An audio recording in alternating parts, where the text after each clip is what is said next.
Chapter 3: The Miracle Working Power of Your Subconscious. The power of your subconscious is enormous. It inspires you, it guides you, and it reveals to you names, facts, and scenes from the storehouse of memory. Your subconscious started your heartbeat, controls the circulation of your blood, regulates your digestion, assimilation, and elimination.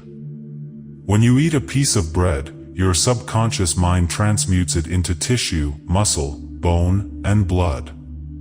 This process is beyond the ken of the wisest man who walks the earth.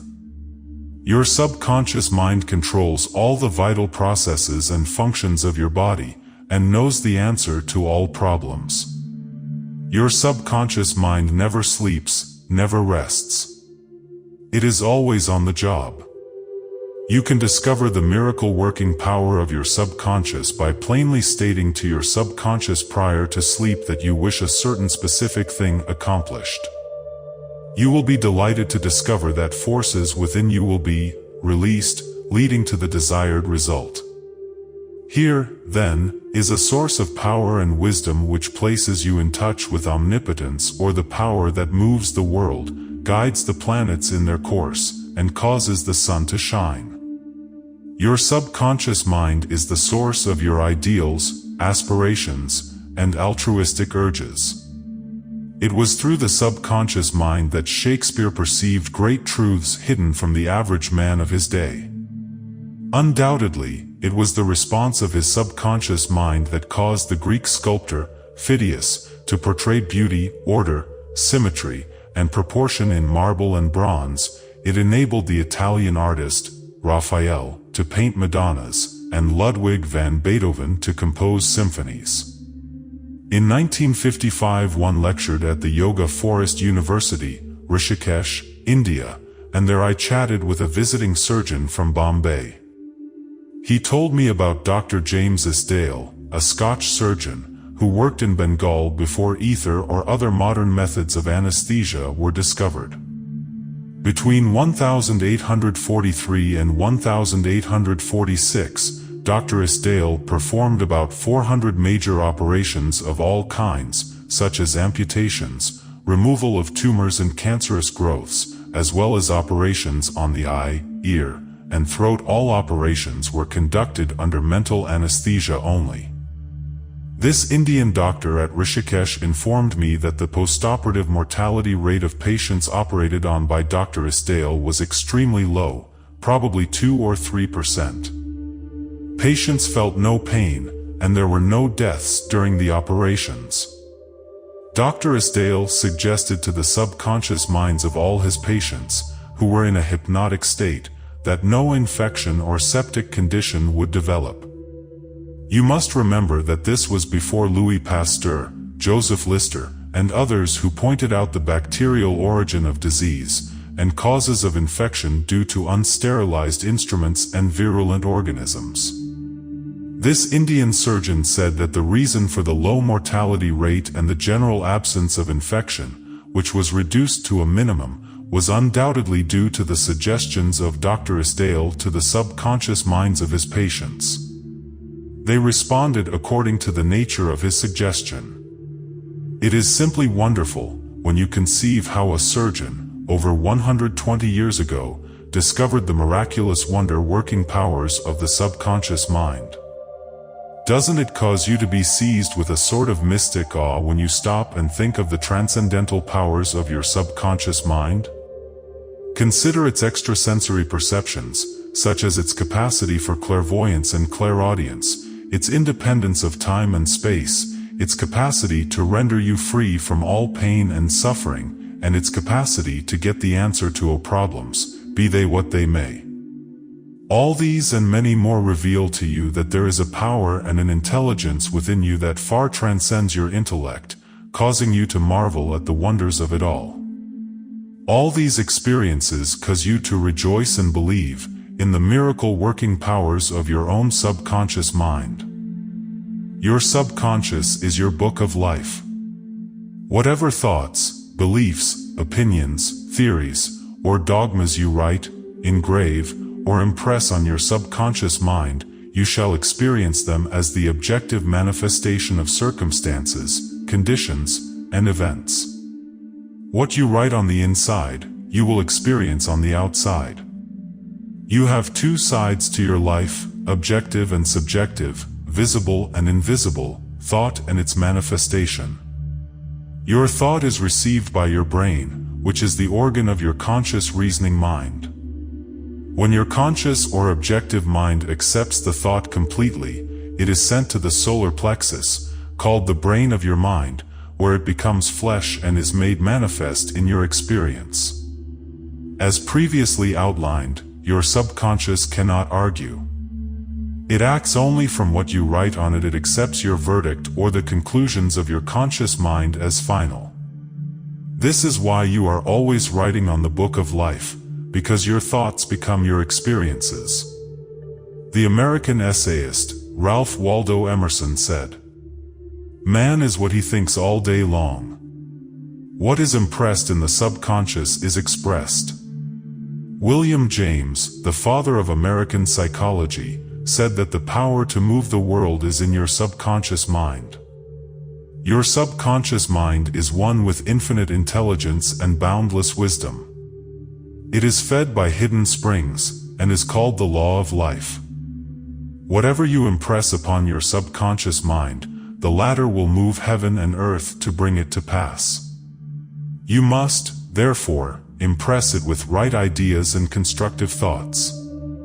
The reason there is so much chaos and misery in the world is because people do not understand the interaction of their conscious and subconscious minds.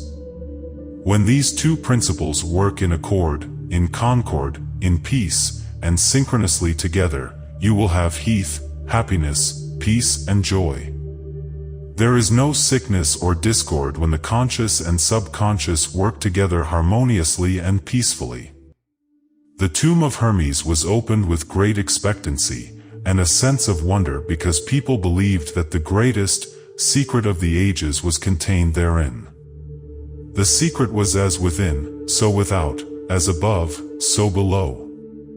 In other words, whatever is impressed in your subconscious mind is expressed on the screen of space.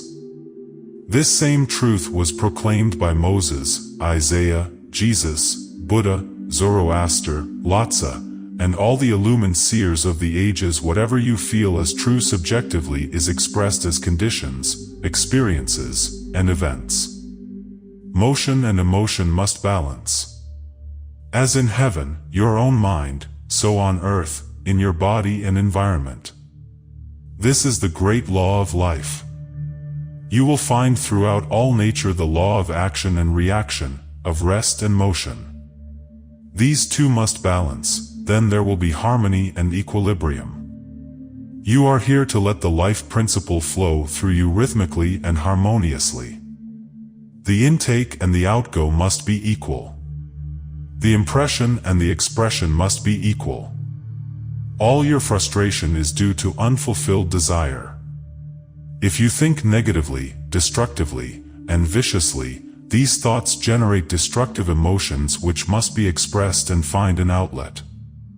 These emotions, being of a negative nature, are frequently expressed as ulcers, heart trouble, tension, and anxieties. What is your idea or feeling about yourself now? Every part of your being expresses that idea. Your vitality, body, financial status, friends, and social status represent a perfect reflection of the idea you have of yourself. This is the real meaning of what is impressed in your subconscious mind, and which is expressed in all phases of your life. We injure ourselves by the negative ideas which we entertain. How often have you wounded yourself by getting angry, fearful, jealous, or vengeful? These are the poisons that enter your subconscious mind. You were not born with these negative attitudes. Feed your subconscious mind life-giving thoughts, and you will wipe out all the negative patterns lodged therein. As you continue to do this, all the past will be wiped out and remembered no more. The subconscious teals a malignancy of the skin. a personal healing will ever be the most convincing evidence of the healing power of the subconscious mind.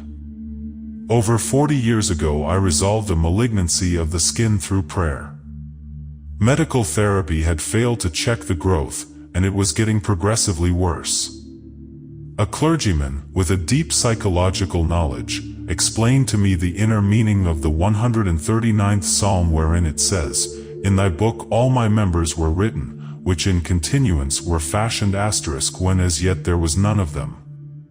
He explained that the term book meant my subconscious mind, which fashioned and molded all my organs from an invisible cell. He also pointed out that inasmuch as my subconscious mind made my body, it could also recreate it and heal it according to the perfect pattern within it. This clergyman showed me his watch and said, "This had a maker, and the watchmaker had to have the idea first in mind before the watch became an objective reality, and if the watch was out of order, the watchmaker could fix it." My friend reminded me that the subconscious intelligence which created my body was like a watchmaker, and it also knew exactly how to heal, restore, and direct all the vital functions and processes of my body, but that I had to give it the perfect idea of health. This would act as cause, and the effect would be a healing. I prayed in a very simple way as follows: my body and all its organs were created by the infinite intelligence in my subconscious mind. It knows how to heal me. Its wisdom fashioned all my organs, tissues, muscles, and bones. This infinite healing presence within me is now transforming every atom of my being, making me whole and perfect now. I give thanks for the healing I know is taking place now. Wonderful are the works of the creative intelligence within me. Prayed aloud for about 5 minutes 2 or 3 times a day, repeating the above simple prayer. In about 3 months my skin was whole and perfect. As you can see, all I did was give life-giving patterns of wholeness, beauty, and perfection to my subconscious mind, thereby obliterating the negative images and patterns of thought lodged in my subconscious mind, which were the cause of all my trouble. Nothing appears on your body except when the mental equivalent is first in your mind, and as you change your mind by drenching it with incessant affirmatives, you change your body. This is the basis of all healing. Marvelous are thy works, and that my soul, subconscious mind, know way right well. Psalm 139:14. How the subconscious controls all functions of the body. While you are awake or sound asleep upon your bed, the ceaseless, tireless action of your subconscious mind controls all vital functions of your body without the help of your conscious mind. For example, while you are asleep, your heart continues to beat rhythmically, your lungs do not rest, and the process of inhalation and exhalation, whereby your blood absorbs fresh air, goes on just the same as when you are awake. Your subconscious controls your digestive processes and glandular secretions, as well as all the other mysterious operations of your body. The hair on your face continues to grow whether you are asleep or awake. Scientists tell us that the skin secretes much more perspiration during sleep than during the waking hours. Your eyes, ears, and other senses are active during sleep. For instance, many of our great scientists have received answers to perplexing problems while they were asleep. They saw the answers in a dream.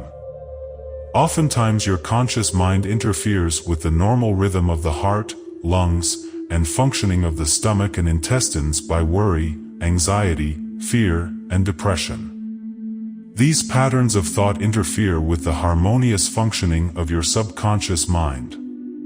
When mentally disturbed, the best procedure is to let go, relax, and still the wheels of your thought processes. Speak to your subconscious mind, telling it to take over in peace, harmony, and divine order. You will find that all the functions of your body will become normal again. Be sure to speak to your subconscious mind with authority and conviction, and it will conform to your command. Your subconscious seeks to preserve your life and restore you to health at all costs. It causes you to love your children, which also illustrates an instinctive desire to preserve all life. Let us suppose you accidentally ate some bad food. Your subconscious mind would cause you to regurgitate it. If you inadvertently took some poison, your subconscious powers would proceed to neutralize it. If you completely entrusted yourself to its wonder-working power, you would be entirely restored to health. How to get the subconscious to work for you? The first thing to realize is that your subconscious mind is always working. It is active night and day. Whether you act upon it or not, your subconscious is the builder of your body, but you cannot consciously perceive or hear that inner silent process. Your business is with your conscious mind and not your subconscious mind. Just keep your conscious mind busy with the expectation of the best, and make sure the thoughts you habitually think are based on whatsoever things are lovely, true, just, and of good report.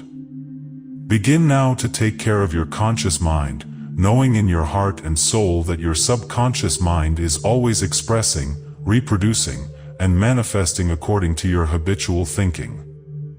Remember, just as water takes the shape of the pipe it flows through, the life principle in you flows through you according to the nature of your thoughts. Claim that the healing presence in your subconscious is flowing through you as harmony, health, peace, joy, and abundance. Think of it as a living intelligence, a lovely companion on the way. Firmly believe it is continually flowing through you, vivifying, inspiring, and prospering you. It will respond exactly this way. It is done unto you as you believe. Healing principle of the subconscious restores atrophied optic nerves. There is the well-known, duly authenticated case of Madame Bayer of France, recorded in the archives of the medical department of Lourdes, France. She was blind, the optic nerves were atrophied and useless. She visited Lourdes and had what she termed a miraculous healing. Ruth Cranston, a Protestant young lady who investigated and wrote about healings at Lourdes in McCall's magazine, November 1955, writes about Madame Bayer as follows: at Lourdes she regained her sight incredibly, with the optic nerves still lifeless and useless, as several doctors could testify after repeated examinations. A month later, upon re-examination, it was found that the seeing mechanism had been restored to normal. But at first, so far as medical examination could tell, she was seeing with dead eyes. I have visited Lourdes several times where I, too, witnessed some healings, and of course, as we shall explain in the next chapter, there is no doubt that healings take place at many shrines throughout the world, Christian and non-Christian. Madame Bayer, to whom we just referred, was not healed by the waters of the shrine, but by her own subconscious mind, which responded to her belief. The healing principle within her subconscious mind responded to the nature of her thought. Belief is a thought in the subconscious mind. It means to accept something as true. The thought accepted executes itself automatically. Undoubtedly, Madame Bayer went to the shrine with expectancy and great faith, knowing in her heart she would receive a healing. Her subconscious mind responded accordingly, releasing the ever-present healing forces. The subconscious mind which created the eye can certainly bring a dead nerve back to life. What the creative principle created, it can recreate. According to your belief is it done unto you. How to convey the idea of perfect health to your subconscious mind. A Protestant minister I knew in Johannesburg, South Africa, told me the method he used to convey the idea of perfect health to his subconscious mind. He had cancer of the lung. His technique, as given to me in his own handwriting, is exactly as follows: several times a day I would make certain that I was completely relaxed mentally and physically. I relaxed my body by speaking to it as follows: my feet are relaxed, my ankles are relaxed, my legs are relaxed, my abdominal muscles are relaxed, my heart and lungs are relaxed, my head is relaxed, my whole being is completely relaxed. After about 5 minutes I would be in a sleepy, drowsy state, and then I affirmed the following truth: the perfection of God is now being expressed through me.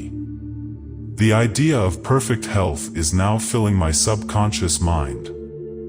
The image God has of me is a perfect image, and my subconscious mind recreates my body in perfect accordance with the perfect image held in the mind of God. This minister had a remarkable healing. This is a simple, easy way of conveying the idea of perfect health to your subconscious mind. Another wonderful way to convey the idea of health to your subconscious is through disciplined or scientific imagination. I told a man who was suffering from functional paralysis to make a vivid picture of himself walking around in his office, touching the desk, answering the telephone, and doing all the things he ordinarily would do if he were healed. I explained to him that this idea and mental picture of perfect health would be accepted by his subconscious mind. He lived the role and actually felt himself back in the office. He knew that he was giving his subconscious mind something definite to work upon. His subconscious mind was the film upon which the picture was impressed. One day, after several weeks of frequent conditioning of the mind with this mental picture, the telephone rang by prearrangement and kept ringing while his wife and nurse were out. The telephone was about 12 feet away, but nevertheless he managed to answer it. He was healed at that hour. The healing power of his subconscious mind responded to his mental imagery, and a healing followed. This man had a mental block which prevented impulses from the brain reaching his legs, therefore, he said he could not walk. When he shifted his attention to the healing power within him, the power flowed through his focused attention, enabling him to walk. Whatsoever ye shall ask in prayer, believing, ye shall receive. Matt 21:22. Ideas worth remembering. 1. Your subconscious mind controls all the vital processes of your body and knows the answer to all problems. 2. Prior to sleep, turn over a specific request to your subconscious mind and prove its miracle working power to yourself. 3. Whatever you impress on your subconscious mind is expressed on the screen of space as conditions, experiences, and events. Therefore, you should carefully watch all ideas and thoughts entertained in your conscious mind.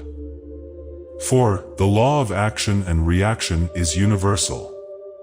Your thought is action, and the reaction is the automatic response of your subconscious mind to your thought. Watch your thoughts. 5. All frustration is due to unfulfilled desires. If you dwell on obstacles, delays, and difficulties, your subconscious mind responds accordingly, and you are blocking your own good. 6. The life principle will flow through you rhythmically and harmoniously if you consciously affirm. I believe that the subconscious power which gave me this desire is now fulfilling it throughout me. This dissolves all conflicts. 7. You can interfere with the normal rhythm of your heart, lungs, and other organs by worry, anxiety, and fear. Feed your subconscious with thoughts of harmony, health, and peace, and all the functions of your body will become normal again. 8. Keep your conscious mind busy with the expectation of the best, and your subconscious will faithfully reproduce your habitual thinking.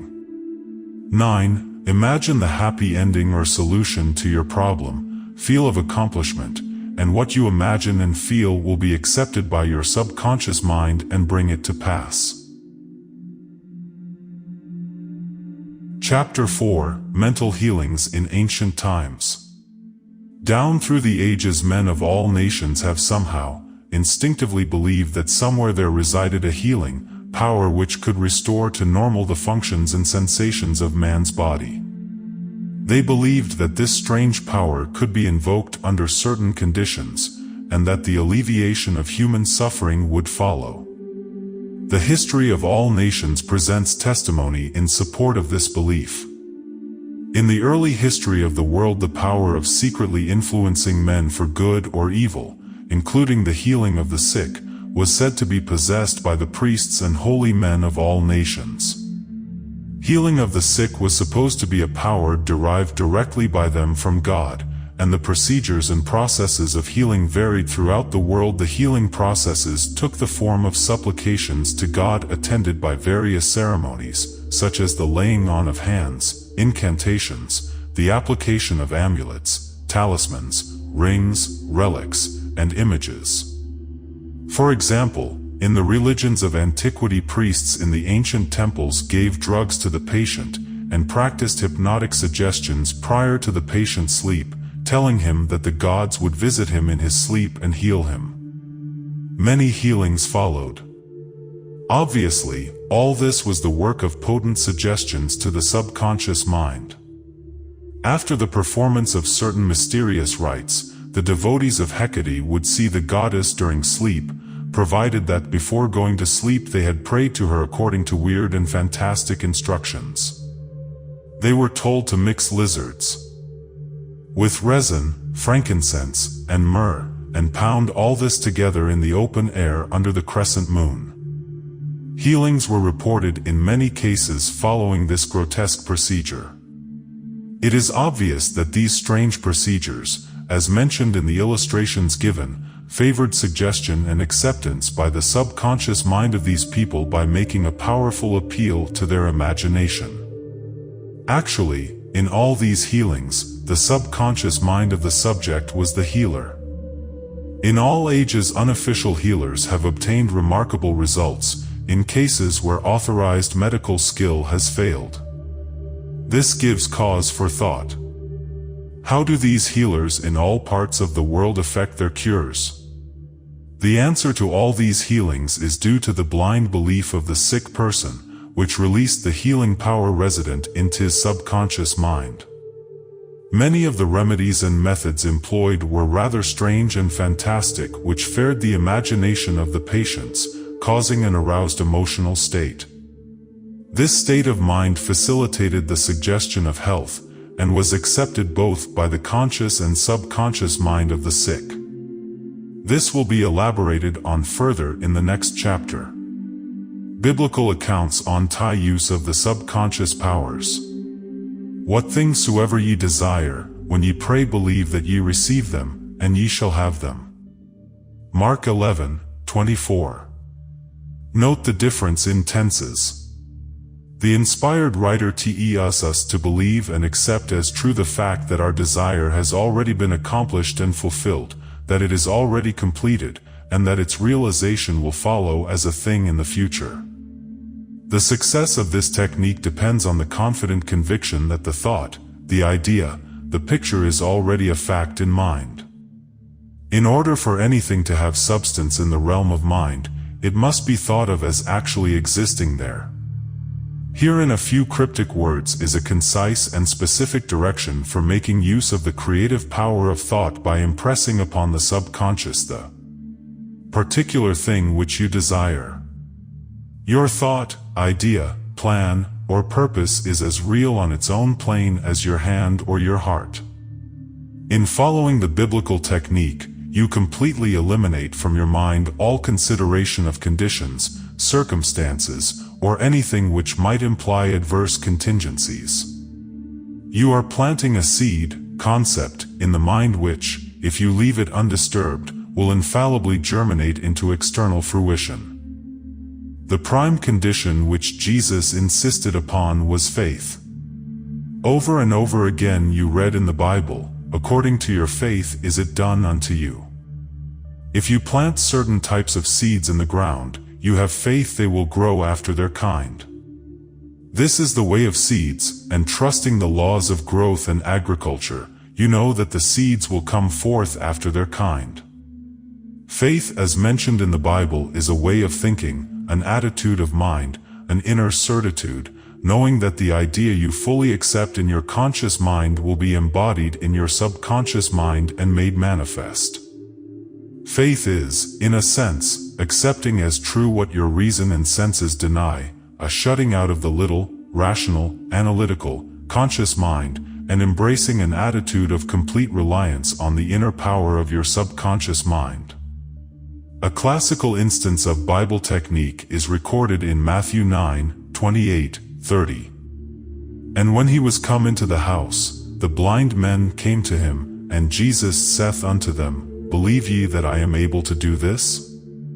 They said unto him, Yea, Lord.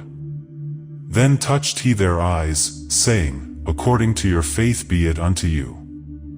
And their eyes were opened, and Jesus straitly charged them, saying, See that no man know it.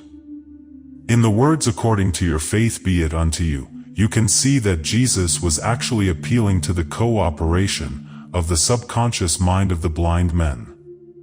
Their faith was their great expectancy, their inner feeling, their inner conviction that something miraculous would happen, and that their prayer would be answered, and it was. This is the time-honored technique of healing, utilized alike by all healing groups throughout the world regardless of religious affiliation. La the words see that no man know it, Jesus enjoins the newly healed patients not to discuss their healing because they might be subjected to the skeptical and derogatory criticisms of the unbelieving. This might tend to undo the benefits they had received at the hand of Jesus by depositing thoughts of fear, doubt, and anxiety in the subconscious mind. For with authority and power he commandeth the unclean spirits, and they came out. Luke 4:36. When the sick came to Jesus to be healed, they were healed by their faith together with his faith, and understanding of the healing power of the subconscious mind. Whatever he decreed, he felt inwardly to be true. He and the people needing help were in the one universal subjective mind, and his silent inner knowing and conviction of the healing power changed the negative destructive patterns in the patient's subconscious. The resultant healings were the automatic response to the internal mental change. His command was his appeal to the subconscious mind of the patients plus his awareness, feeling, and absolute trust in the response of the subconscious mind to the words which he spoke with authority.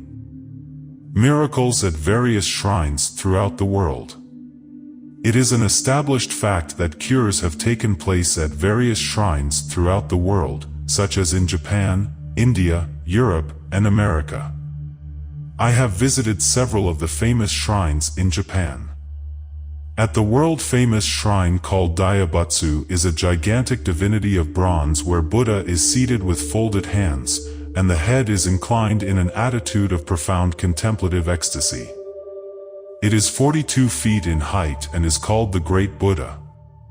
Here I saw young and old making offerings at its feet. Money, fruit, rice, and oranges were offered. Candles were lit, incense was burned, and prayers of petition recited. The guide explained the chant of a young girl as she murmured a prayer, bowed low, and placed 2 oranges as an offering. She also lit a candle. He said she had lost her voice, and it was restored at the shrine. She was thanking Buddha for restoring her voice. She had the simple faith that Buddha would give her back her singing voice if she followed a certain ritual, fasted, and made certain offerings. All this helped to kindle faith and expectancy, resulting in a conditioning of her mind to the point of belief. Her subconscious mind responded to I.e. belief. To illustrate further the power of imagination and blind belief, I will relate the case of a relative of mine who had tuberculosis. His lungs were badly diseased. His son decided to heal his father. He came home to Perth, Western Australia, where his father lived, and said to him that he had met a monk who had returned from one of the healing shrines in Europe. This monk sold him a piece of the true cross. He said that he gave the monk the equivalent of $500 for it. This young man had actually picked up a splinter of wood from the sidewalk, went to the jeweler's, and had it set in a ring so that it looked real. He told his father that many were healed just by touching the ring or the cross. He inflamed and fired his father's imagination to the point that the old gentleman snatched the ring from him, placed it over his chest, prayed silently, and went to sleep. In the morning he was healed. All the clinic's tests proved negative. You know, of course, it was not the splinter of wood from the sidewalk that healed him. It was his imagination aroused to an intense degree, plus the confident expectancy of a perfect healing. Imagination was joined to faith or subjective feeling, and the union of the two brought about a healing. The father never learned of the trick that had been played upon him. If he had, he probably would have had a relapse. He remained completely cured and passed away 15 years later at the age of 89. One universal healing principle. It is a well-known fact that all of the various schools of healing effect cures of the most wonderful character. The most obvious conclusion which strikes your mind is that there must be some underlying principle which is common to them all, namely, the subconscious mind, and the one process of healing is faithu. It will now be in order to recall to your mind once more the following fundamental truths. First, that you possess mental functions which have been distinguished by designating one the conscious mind and the other the subconscious mind. Secondly, your subconscious mind is constantly amenable to the power of suggestion. Furthermore, your subconscious mind has complete control of the functions, conditions, and sensations of your body. I venture to believe that all the readers of this book are familiar with the fact that symptoms of almost any disease can be induced in hypnotic subjects by suggestion. For example, a subject in the hypnotic state can develop a high temperature, flushed face, or chills according to the nature of the suggestion given. By experiment, you can suggest to the person that he is paralyzed and cannot walk. It will be so. By illustration, you can hold a cup of cold water under the nose of the hypnotic subject and tell him, "This is full of pepper, smell it." He will proceed to sneeze. What do you think caused him to sneeze, the water or the suggestion? If a man says he is allergic to Timothy grass, you can place a synthetic flower or an empty glass in front of his nose, when he is in a hypnotic state, and tell him it is Timothy grass. He will portray the usual allergic symptoms. This indicates that the cause of the disease is in the mind. The healing of the disease can also take place mentally. You realize that remarkable healings take place through osteopathy, chiropractic medicine, and naturopathy, as well as through all the various religious bodies throughout the world, but it is obvious that all of these healings are brought about through the subconscious mind, the only healer there is. Notice how it heals a cut on your face caused by shaving. It knows exactly how to do it. The doctor dresses the wound and says, "Nature heals it." Nature refers to natural law, the law of the subconscious mind, or self-preservation, which is the function of the subconscious mind. The instinct of self-preservation is the first law of nature. Your strongest instinct is the most potent of all autosuggestions. Widely different theories. It would be tedious and unprofitable to discuss to any great extent the numerous theories advanced by different religious sects and prayer therapy groups. There are a great number who claim that because their theory produces results it is, therefore, the correct one. This, as explained in this chapter, cannot be true. You are aware that there are all types of healing. Franz Anton Mesmer, an Austrian physician, 1734–1815, who practiced in Paris, discovered that by applying magnets to the diseased body, he could cure that disease miraculously. He also performed cures with various other pieces of glass and metals. He discontinued this form of healing and claimed that his cures were due to animal magnetism, theorizing that this substance was projected from the healer to the patient. His method of treating disease from then on was by hypnotism, which was called mesmerism in his day. Other physicians said that all his healings were due to suggestion and nothing else. All of these groups, such as psychiatrists, psychologists, osteopaths, chiropractors, physicians, and all the churches are using the one universal power resident in the subconscious mind. Each may proclaim the healings are due to their theory. The process of all healing is a definite, positive, mental attitude, an inner attitude, or a way of thinking, called faith. Healing is due to a confident expectancy which acts as a powerful suggestion to the subconscious mind, releasing its healing potency. One man does not heal by a different power than another. It is true he may have his own theory or method. There is only one process of healing, and that is faith. There is only one healing power, namely, your subconscious mind. Select the theory and method you prefer. You can rest assured, if you have faith, you shall get results. Views of Paracelsus.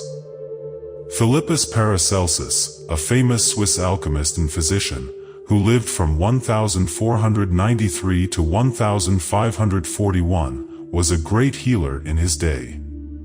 He stated what is now an obvious scientific fact when he uttered these words: whether the object of your faith be real or false, you will nevertheless obtain the same effects. Thus, if I believed in St. Peter's statue as I should have believed in St. Peter himself, I shall obtain the same effects that I should have obtained from St. Peter. But that is superstition. Faith, however, produces miracles, and whether it is true or false faith, it will always produce the same wonders. The views of Paracelsus were also entertained in the 16th century by Pietro Pomponazzi, an Italian philosopher and contemporary of Paracelsus, who said, "We can easily conceive the marvelous effects which confidence and imagination can produce, particularly when both qualities are reciprocated between the subjects and the person who influences them. The cures attributed to the influence of certain relics are the effect of their imagination and confidence. Quacks and philosophers know that if the bones of any skeleton were put in place of the saint's bones, the sick would none the less experience beneficial effects, if they believed that they were veritable relics. Then, if you believe in the bones of saints to heal, or if you believe in the healing power of certain waters, you will gel results because of the powerful suggestion given to your subconscious mind. It is the latter that does the healing." Bernheim's experiments. Hippolyte Bernheim, professor of medicine at Nancy, France, 1910–1919, was the expounder of the fact that the suggestion of the physician to the patient was exerted through the subconscious mind. Bernheim, in his Suggestive Therapeutics, page 197, tells a story of a man with paralysis of the tongue which had yielded to no form of treatment. His doctor told the patient that he had a new instrument with which he promised to heal him. He introduced a pocket thermometer into the patient's mouth. The patient imagined it to be the instrument which was to save him. In a few moments he cried out joyfully that he could once more move his tongue freely. Among our cases, continues Bernheim, facts of the same sort will be found. A young girl came into my office, having suffered from complete loss of speech for nearly 4 weeks. After making sure of the diagnosis, I told my students that loss of speech sometimes yielded instantly to electricity, which might act simply by its suggestive influence. I sent for the induction apparatus. I applied my hand over the larynx and moved a little, and said, "Now you can speak aloud." In an instant I made her saw A, then B, then Maria. She continued to speak distinctly. The loss of voice had disappeared. Here Bernheim is showing the power of faith and expectancy on the part of the patient, which acts as a powerful suggestion to the subconscious mind, producing a blister by suggestion. Bernheim states that he produced a blister on the back of a patient's neck by applying a postage stamp and suggesting to the patient that it was a fly plaster. This has been confirmed by the experiments and experiences of many doctors in many parts of the world, which leave no doubt that structural changes are a possible result of oral suggestion to patients. The cause of bloody stigmata. In Hudson's Law of Psychic Phenomena, page 153, he states, hemorrhages and bloody stigmata may be induced in certain subjects by means of suggestion. Dr. Buru put a subject into the somnambulistic condition and gave him the following suggestion: at 4 o'clock this afternoon, after the hypnosis, you will come into my office, sit down in the armchair, cross your arms upon your breast, and your nose will begin to bleed. At the hour appointed, the young man did as directed. Several drops of blood came from the left nostril. On another occasion, the same investigator traced the patient's name on both his forearms with the dull point of an instrument. Then, when the patient was in the somnambulistic condition, Lai said, "At 4 o'clock this afternoon you will go to sleep, and your arms will bleed along the lines which I have traced, and your name will appear written on your arms in letters of blood." He was watched at 4 o'clock and seemed to fall asleep. On the left arm the letters stood out in bright relief, and in several places there were drops of blood. The letters were still visible 3 months afterward, although they had gradually grown faint. These facts demonstrate at once the correctness of the two fundamental propositions previously stated, namely, the constant amenability of the subconscious mind to the power of suggestion, and the perfect control which the subconscious mind exercises over the functions, sensations, and conditions of the body. All the foregoing phenomena dramatize vividly abnormal conditions induced by suggestion, and are conclusive proof that as a man thinketh in his heart, subconscious mind, so is he. Healing points in review. 1. Remind yourself frequently that the healing power is in your own subconscious mind. 2. Know that faith is like a seed planted in the ground, it grows after its kind. Plant the idea seed in your mind, water and fertilize it with expectancy, and it will manifest. 3. The idea you have for a book, new invention, or play is real in your mind. This is why you can believe you have it now. Believe in the reality of your idea, plan, or invention, and as you do, it will become manifest. 4. In praying for another, know that your silent inner knowing of wholeness, beauty, and perfection can change the negative patterns of the other's subconscious mind and bring about wonderful results. 5. The miraculous healings you hear about at various shrines are due to imagination and blind faith which act on the subconscious mind, releasing the healing power. 6. All disease originates in the mind. Nothing appears on the body unless there is a mental pattern corresponding to it. 7. The symptoms of almost any disease can be induced in you by hypnotic suggestion. This shows you the power of your thought. 8. There is only one process of healing, and that is faith. There is only one healing power, namely, your subconscious mind. 9. Whether the object of your faith is real or false, you will get results. Your subconscious mind responds to the thought in your mind. Look upon faith as a thought in your mind, and that will suffice.